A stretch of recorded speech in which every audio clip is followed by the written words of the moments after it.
Metro mirror मुद्दे की बात शिवहर्ष के साथ में आपका स्वागत है। बहुत बहुत धन्यवाद। आज का जो विषय मैंने चुना है वो आपके फील्ड से रिलेटेड है कि शिक्षा में क्रिएटिविटी जी। हाँ,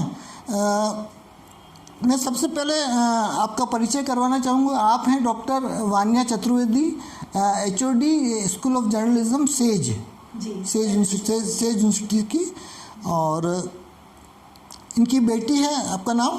पात्रिया चतुर्वेदी। हाँ मैडम, आपके बारे में मैं कुछ जानना चाहूँगा और आपके बैकग्राउंड के बारे में जानना चाहूँगा। बिल्कुल सर। नमस्कार, मेरा नाम डॉक्टर वान्या चतुर्वेदी है और जैसे सर ने मेरा परिचय दे ही दिया है तो थोड़ा सा अपने बारे में संक्षेप में बताती हूँ कि जर्नलिज्म एंड मास कम्युनिकेशन से मैंने अपना पोस्ट ग्रेजुएशन किया। उसके बाद मैंने अपनी रिसर्च की जो कि मास कम्युनिकेशन से ही रिलेटेड थी, उसी से संबंधित थी। और उसके बाद मैंने दूरदर्शन राजस्थान के लिए एज ए प्रोग्राम एंकर और स्क्रिप्ट राइटर काम किया। उसी बीच मैंने अपना रिसर्च का काम, जो फील्ड रिसर्च का काम होता है, उसे जारी रखा। और फिर उसके बाद जब मेरे बच्चे, खासतौर से मेरी बिटियाएँ जब इतनी बड़ी हो गई कि सक्षम हो गई कि अपनी पढ़ाई खुद अपने आप कर सकती हैं, तो फिर मैं एजुकेशन, जो कि मेरा बचपन से सपना था, मैंने अपने दादाजी को देखा था, वो प्रिंसिपल थे PG कॉलेज मध्य प्रदेश में, वहीं से उसी से रिटायर हुए। मेरे चाचा प्रमोद चतुर्वेदी वो भी प्रोफेसर रहे हैं और अभी एडमिनिस्ट्रेटिव एकेडमी भी रीडर भी हैं। पिताजी से भी बहुत कुछ सीखने को मिला, वो तो काफ़ी अच्छे उसमें थे। तो मेरा बैकग्राउंड इसी तरीके का था कि एक शिक्षा वाले परिवार में ही मैं पली बड़ी हूँ बचपन से, और वही मेरा शुरुआत से ओरिएंटेशन रहा, मेरा सपना रहा और उसी सपने को मैं जी रही हूँ। ये मेरा सौभाग्य है और बड़ों का आशीर्वाद। बहुत बहुत धन्यवाद आपको। जर्नलिज्म एक क्रिएटिव फील्ड है, हाँ? और उसमें काम करने वाले पत्रकार और मीडिया प्रोफेशनल का भी इनोवेटिव और क्रिएटिव होना बहुत ज़रूरी होता है। आप अपने स्टूडेंट को कैसे क्रिएटिव बनने के लिए प्रेरित करते हैं और उन्हें किस तरह के असाइनमेंट दिए जाते हैं? देखिए, आज जो समय की ज़रूरत है वो है कि आप कितना स्किलफुल बना सकते हैं बच्चों को, और वो सिर्फ और सिर्फ क्लासरूम टीचिंग से पॉसिबल नहीं, संभव ही नहीं। वो तब संभव है जब वो क्लासरूम टीचिंग के साथ साथ बाकी चीज़ों में जो कि उनके भविष्य के लिए ज़रूरी हैं, उनमें वो काम करें, ऐसे लोगों के साथ वो जुड़ें, ऐसे लोगों से मिलें, फील्ड में जाएं, फील्ड में काम करें।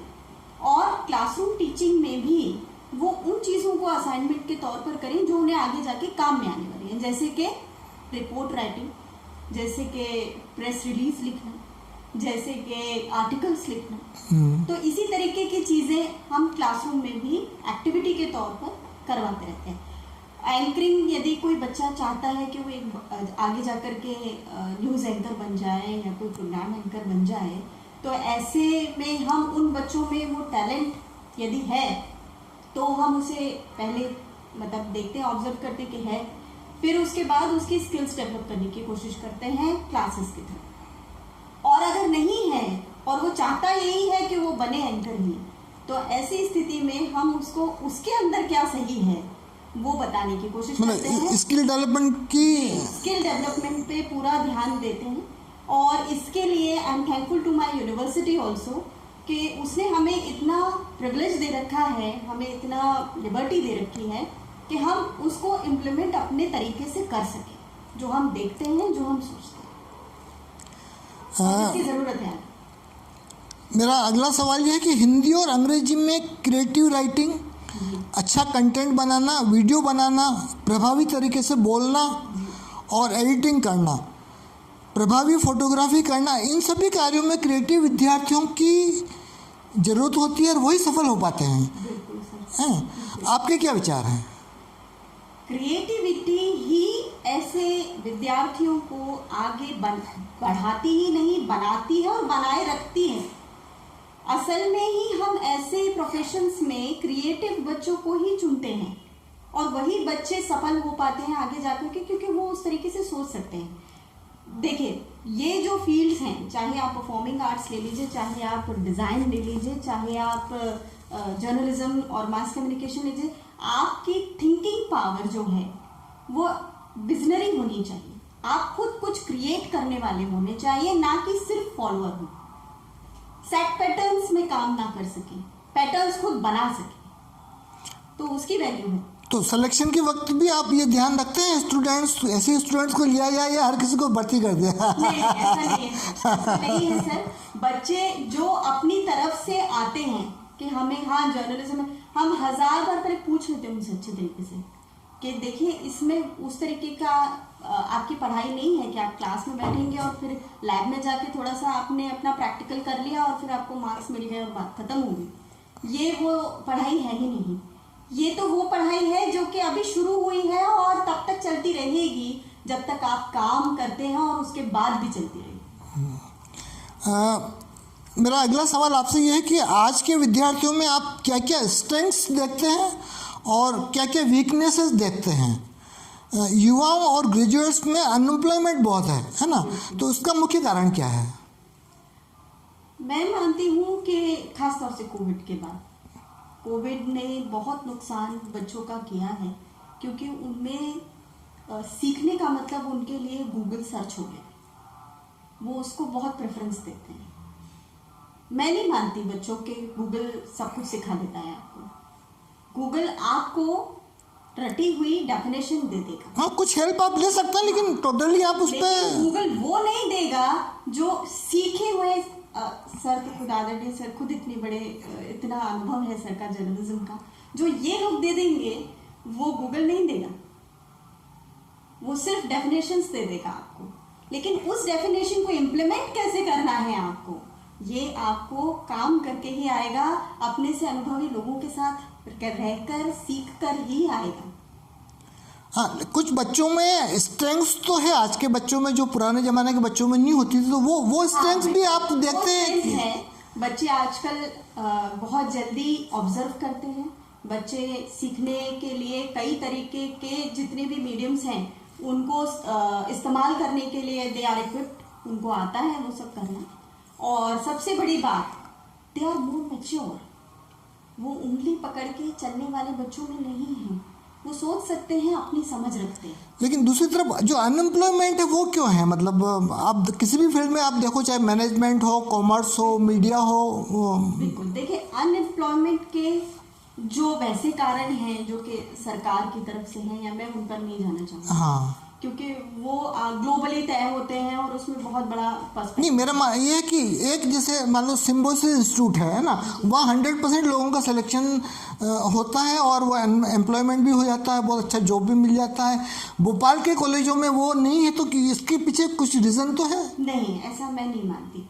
अगर बच्चे में विलिंगनेस है, अगर बच्चा सीखने के काबिल है और करने के लिए उसकी इच्छा शक्ति है, तो वो बिल्कुल कहीं ना कहीं एम्प्लॉय होता है, और ये गारंटी है, ये गारंटी है। आज भी, आज के टाइम में भी अनएम्प्लॉयमेंट केवल उन्हीं लोगों के लिए है जो अपने आप से खुद से कुछ करना नहीं चाह रहे, या सीखना नहीं चाह रहे, या जिन्होंने अपने आप को अभी भी बंद कर रखा है, या जो डिपेंडेंट है दूसरों, वो उन लोगों के लिए अनएम्प्लॉयमेंट पहले भी था, आज भी है और हमेशा रहेगा। यदि आप ये सोच के बैठेंगे कि मैंने बहुत ऊंची पढ़ाई पढ़ी है, मैं नीची नौकरी नहीं कर सकता, तो आप अनएम्प्लॉयड ही रहेंगे। मैं पढ़ लिख चुका हूँ तो मैं बिजनेस नहीं कर सकता, मैं ये नहीं कर सकता, अपने आप को बांधिए मत। अगर आप बांधेंगे तो आप अनएम्प्लॉयड ही रहेंगे। हाँ, और एक मेरा ये मानना है कि फर्स्ट ईयर से, अभी नई एजुकेशन पॉलिसी में ये कहा गया है कि फर्स्ट ईयर से स्टूडेंट्स को इंटर्नशिप करना है। जी बिल्कुल। तो उसमें मेरे को लगता है कि कॉलेज वालों को उनको इंस्पायर करना चाहिए कि आप नहीं कहीं जाके सीखो, कुछ भी सीखो। आपको कोई पैसे नहीं दे रहा है तो पैसे क्यों देगा? वो उनको देना होगा तो देगा, अदरवाइज तो आपको सीखना है। बिल्कुल, यही अप्रोच होना चाहिए।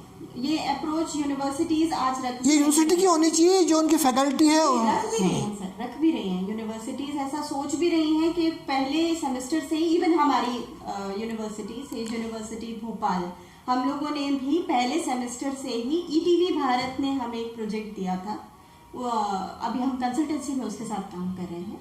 तो ह्यूमन स्टोरी हम लोगों को कवर करनी थी मध्य प्रदेश के लिए। तो स्टोरी क्या होगी ये भी उन्होंने उत्कर्ष गरे जो कि एनिमल्स के एक्सटेंशंस बनाते हैं बॉडी पार्ट्स के, तो उन्होंने उनकी स्टोरी हमें भेजी थी और वो स्टोरी हम लोगों ने 15 दिन में शूट की। बिल्कुल नए बच्चे थे, फर्स्ट सेमेस्टर के बच्चे थे और उन्होंने इतना ज़बरदस्त काम किया। वो स्टोरी सेलेक्ट हुई और वहाँ से अब वो टेलीकास्ट होती ETV भारत से। तो it is really a proud thing for me as a HOD।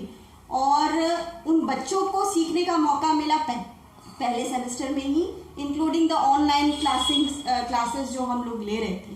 तो उनको उस समय कोविड के टाइम पे भी बच्चे आए और उन्होंने उस पर काम किया प्रोजेक्ट पर। हाँ, तो ये एक अच्छा मतलब इस तरह से होना चाहिए, क्योंकि नई एजुकेशन पॉलिसी में प्योरली स्किल्स पे, इंटर्नशिप पे ही उन्होंने वो फोकस किया है। हाँ, तो भाई जो मैं नहीं दे पाऊंगी, हाँ, वो चीज़ उनको वहीं से मिलेगी। और मेरा ऐसा मानना है कि जो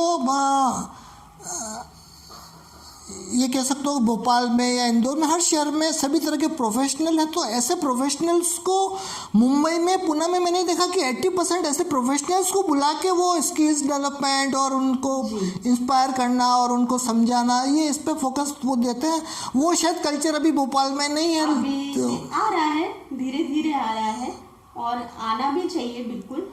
देखिए, अगर हम इसको इस तरीके से देखें, क्योंकि आप उनको एम्प्लॉय नहीं कर सकते, लेकिन वो रेडी है कि जैसे मेरे को भी कोई बुलाता है तो मुझे पैसे से ज़्यादा लोगों को बताने की इच्छा है, जी सिखाने की इच्छा है। ऐसे लोग हैं। हाँ, तो उनको यूज़ करना चाहिए। मेरा मानना है कि बिल्कुल यूज़ करना चाहिए, बिल्कुल यूज़ करना चाहिए। और जो खास तौर से सिखाने की इच्छा रखते हैं, उनसे अच्छा तो कोई बांट भी नहीं सकता। हाँ, उनसे अच्छा कोई दे नहीं सकता, जो खुद आगे होके सिखाना है। काफ़ी लोग हैं ऐसा, जनरेशन बहुत लोग हैं ऐसे, वो तो उससे अच्छा सिखाने वाला कोई हो ही नहीं सकता। और रहा सवाल इस पॉइंट ऑफ व्यू से सोचने का कि कम उम्र में ही बच्चों को क्यों सीख लेना चाहिए, जबकि ग्रेजुएशन में ऐड ही हो रहे हैं, तभी शुरुआत ही कर रहे हैं, तो इस पॉइंट ऑफ व्यू से भी सोचिए कि आपका लाइफ स्पैन अब उतना नहीं है। हाँ, आपका लाइफ स्पैन अब कम है, तो आपके पास सीखने की उम्र भी कम है, आपके पास काम करने की उम्र भी कम है। हाँ, समय तो फटाफट निकल जाता, कुछ पता भी नहीं लगता ना। हाँ, तो जो आदमी पहले 60 की एज में भी कर लेता था, हाँ, आज वो 40 की उम्र में, 50 की उम्र में भी कर पा रहा है, ये बहुत बड़ी बात है। तो जब वो स्पैन कम है तो आपके पास काम करने का टाइम भी कम है, इसलिए जल्दी सीखिए और काम कीजिए। एक मेरा इंटरेस्टिंग क्वेश्चन आपसे ये है कि आपके क्रिएटिव शो क्या हैं और आपकी हॉबीज़ क्या है, और आप अपने समय का, मान लो कि आपके पास अगर एक दिन है तो आप उसका कैसे यूटिलाइजेशन करते हैं, वो अब मैं जानना चाहूँगा। मैं शुरुआत से मुझे लिखने का शौक़ रहा है, मैं कविताएं लिखती हूँ और म्यूज़िक सुनना मुझे बहुत पसंद है। मेरी बिटिया खुद बहुत अच्छा गाती है। अच्छा, अरे वाह, तो अभी आपसे मैं थोड़ा हाँ, और हम दोनों लिसनिंग पार्टनर्स हैं म्यूजिक के लिए। अच्छा। तो वो हमारा फेवरेट पास टाइम है। बुक्स पढ़ना मुझे अच्छा लगता है और यही बस। खाना तो बना रही हो आप रोज। बिल्कुल। और जैसे एक दिन आपको, मान लो मैंने आपको दे दिया कि 24 घंटे में आपकी जो फेवरेट आपको जो हॉबी है वो करो, तो वो कौन सी हॉबी है? मैं बुक पढ़ूंगी, गाने सुनते हो। बुक पढ़ोगी, गाना सुनते हो, वो मेरा फेवरेट काम होगा। और मेरा फेवरेट काम क्लास लेना भी है। हाँ, मुझे बहुत पसंद है जब मैं अपनी, हाँ, क्योंकि वो तो है आपका प्रोफेशन ही है ना। और वो बाय हार्ट मुझे बहुत पसंद है। आप यहाँ आए और बहुत आपसे बातें भी हुई और बहुत कुछ मुझे भी सीखने को मिला, और मुझे बहुत अच्छा लगा कि आपने जो चीज़ें ऑब्ज़र्व की है शिक्षा में, क्रिएटिविटी में, आपने वो बताया। और मुझे लगता है कि हमारे दर्शकों को और विद्यार्थियों को भी आपसे बहुत कुछ जानने को, सीखने को मिलेगा।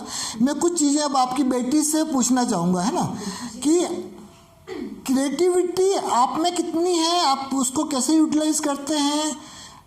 सिंगिंग का तो बताई है, तो वो थोड़ा मुझे कोई गाना भी आप गा के बताएंगे, लेकिन पहले ये बताएं कि आप क्रिएटिविटी की मतलब आपके दिमाग में है कि नहीं है, या उसको है तो कैसे यूज़ करते हैं, क्या है?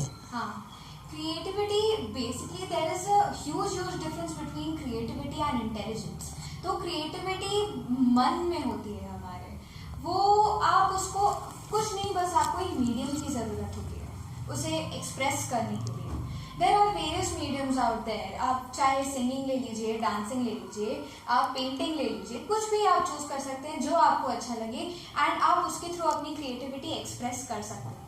तो मेरे लिए वो हमेशा से वो मीडियम सिंगिंग ही रहा है और मैंने सीखा भी है थोड़ा बहुत थ्रू स्कूल एंड धीरे धीरे करके, जैसे म्यूज़िक है, I like listening to music like mom told, तो वो म्यूज़िक के थ्रू ही वो सुन के धीरे धीरे रेसिप्रोकेट करना. जैसे कि मान लीजिए मैं लता मंगेशकर या श्रेया घोषाल जी का कोई गाना सुन रही हूँ, तो उन्हीं की तरह आवाज़ में हरकत लेना, उसकी कोशिश करना.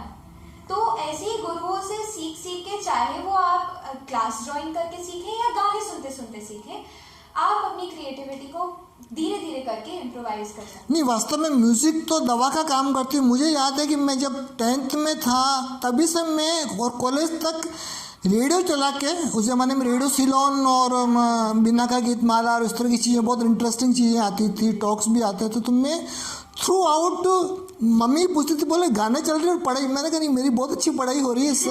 और अभी भी मेरे को ये पता है कि मैं जैसे सुबह काम करता हूँ घर पे, तो मैं रेडियो मिर्ची चला के और गाने भी सुनता रहा. उससे मेरे को लगता है कि एक तो आपका आई स्ट्रेन तो पड़ ही नहीं रहा है, आपको कान से सुनना है, आपका टाइम वेस्ट नहीं होता है. टीवी में आपका टाइम वेस्ट होता है, आई स्ट्रेन भी हो रहा है. हाँ नहीं, और डिस्ट्रेस, जो हमारा जो स्ट्रेस होता है उसके दो प्रकार होते हैं. एक यू स्ट्रेस होता है, एक डी स्ट्रेस होता है. डी स्ट्रेस बुरे प्रकार का स्ट्रेस होता है, जब आपको काम का बहुत ज़्यादा दबाव पड़ने लगे. तो ऐसी जो हॉबीज़ होती हैं ये काफ़ी जल्दी रिलीव करती हैं. अब जैसे गाना मेरे लिए वो काम करता है. अब जैसे आप किसी गुरु के से सीख के अगर आप गा रहे हो स्टेज पे, या आप खाना बनाते बनाते या नहाते नहाते गा रहे हो, तो दोनों में क्रिएटिविटी झलकती है. हाँ, अब आप मुझे कुछ अच्छा एक गाना आप सुनाओ. जी मैं तेनू समझावांगी, ना तेरे बाजों लगदा जी. मैं तेनू समझावांगी, ना तेरे बाजों लगदा जी. तू की जाने प्यार मेरा, मैं करूँ इंतजार तेरा. तू दिल, तू यूं जान मेरी, जान मेरी, जान मेरी. Very good, very good. बहुत अच्छी आवाज़ है आपकी. तो मेरे को तो मज़ा आ गया. मतलब मेरे को तो अब लग रहा है कि मैं आपको बुलाता रहूँगा गाना सुनने के लिए. और कुछ आप कहना चाहेंगे शिक्षा के बारे में? कुछ कहना चाहेंगे आज की शिक्षा के बारे में? कुछ आपको अच्छा लग रहा है कि क्या है आज शिक्षा की? आज की शिक्षा ज़रूर, मतलब थोड़ा बहुत, जैसे पहले प्रेशर बहुत था कि मतलब दबाव बहुत था बच्चों पे, कि आज जैसे क्या है कि आज हर कोई आराम से 99%, 100% आराम से स्कोर कर लेते हैं. तो किसी के लिए आज वो बड़ी बात नहीं रही. उसकी वजह से जो छोटे मोटे जो बच्चे थे उन पे बहुत असर था. लेकिन शिक्षा की क्वालिटी तो घटी है 99%. आज ये क्वालिटी तो घटी ज़रूर है, पर आज ये हो रहा है कि कई सारे स्कूल्स, और according to our latest policy, national education policy जो 2020 में रिलीज हुई, जिसके बारे में अभी हम बात कर रहे थे, उसमें हमारा उसमें मेन गोल यही है कि कैसे क्रिएटिविटी और knowledge are two different things. तो कैसे हम बच्चे की क्रिएटिविटी को हमारी पढ़ाई में इनकॉर्पोरेट कर सकें, उन क्रिएटिविटी और पढ़ाई के साथ में बच्चे को काबिल बना सके, ताकि बच्चा अपने फील्ड में स्टैंड आउट कर सके. तो उस चीज़ को लेके आज बहुत बढ़ावा मिल रहा है. और मैं ये कहना चाहूँगी कि एजुकेशन भले ही थोड़ी बहुत घटी है, वो शायद कोविड की वजह से भी, क्योंकि कोविड में काफ़ी चीज़ें, चाहे जो एक्सपीरियंस बच्चों को क्लासरूम में मिल पा रहा था, जो टीचर्स को क्लासरूम में मिल पा रहा था, वो ऑनलाइन क्लासेस के थ्रू नहीं मिल पा सकता. तो ये भी एक डिफरेंस बहुत बड़ा कोविड की वजह से क्रिएट हुआ है. बाकी मैं ये कहना चाहूँगी कि आज फिर भी थोड़ा बहुत सोसाइटी की तरफ से बहुत योगदान है ज्ञान के प्रति. नहीं, आपने सही बताया कि आपका ऑब्जर्वेशन सही है ना। हम अपनी तरफ से एक छोटा सा आपको गिफ्ट देना चाहेंगे।